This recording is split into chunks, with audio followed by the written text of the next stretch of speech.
এখন এই যে ফুল গাছ বসানো হবে। আর এটা হচ্ছে গন্ধরাজ, কি গন্ধরাজ, হলুদ কালারের একটা খুব সুন্দর স্টিক টাইপের বেরোয়। এই যে মাটি হচ্ছে, একটা সার মাটি দিয়েছে, আমার অনেক রকম সার কেনা ছিল সেই মাটি, আর নর্মাল বাগানের মাটি। কিন্তু এদের বাড়ি প্রচণ্ড রৌদ্র, বাঁচবে কি না। এই যে ফুল গাছটা একদম শিকড় ছড়াতে পারিনি, এই বালতিটাই ছিল, বাড়ির থেকে নিয়ে আসলাম কালকে। তাকা একটু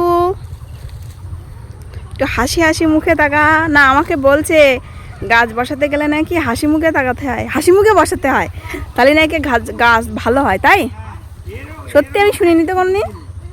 গাছ হাসি মুখে বসালে গাছ সুন্দর ঝলমলিয়ে বড় হয়। আর আমি আমার বাবা প্রত্যেক দিন গন্ডল করতাম আর বসাতাম, আমার বাবা বসাতে চাইতো না। আর আমি তো বসাতে পারতাম না, বাবা মাটি রেডি করে দিত, আমি সব এনে দিতাম। আর ধরাস না, না আমার একটা কথা ছিল, পরে বলবো। সবাই বলছে তুই আর আমি ভীষণ ডিপ্রেশনে আছি, আমি এতে খুব স্যাড স্যাড স্ট্যাটাস দিচ্ছি, তোর আমার মধ্যে প্রচণ্ড লড়াই ঝামেলা হয়তো হচ্ছে, তাই ওই মাটিগুলো পুরোটা ঝরাস না। আরে না, মাঝে মধ্যে গন্ডগোল হলে মনে হয় একটু স্যাড পোস্ট করি, তাই বলে আমরা খারাপ নেই, আমরা ভালো আছি দুজন।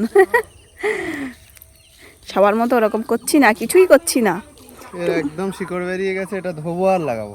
কেন? জলে দিতে হবে একটুখানি, শিকড়টা ভিজিয়ে দেবো। আচ্ছা, এই যে এখন হচ্ছে এবার চাষ করা দেখানো শুরু হয়ে যাবে আস্তে আস্তে, কাজ বাজ না পেলে, যে আমরা কি করে চাষ করছি, কোথায় কি লাগাচ্ছি আর কিভাবে ট্রিটমেন্ট করছি, সেগুলো এইগুলোই হবে কাজ বাজ না পেলে। আর সরকারি ভাতা নেব, আর এসব গাছগাছালি বসাবো, বাড়ি পাশে খাল আছে, খালে যাব জাল টানতে, তাই তো। এই গাছটা যদি না বাঁচে তো তা দেখতে পাবি তোর এরা মারখানা পড়ে।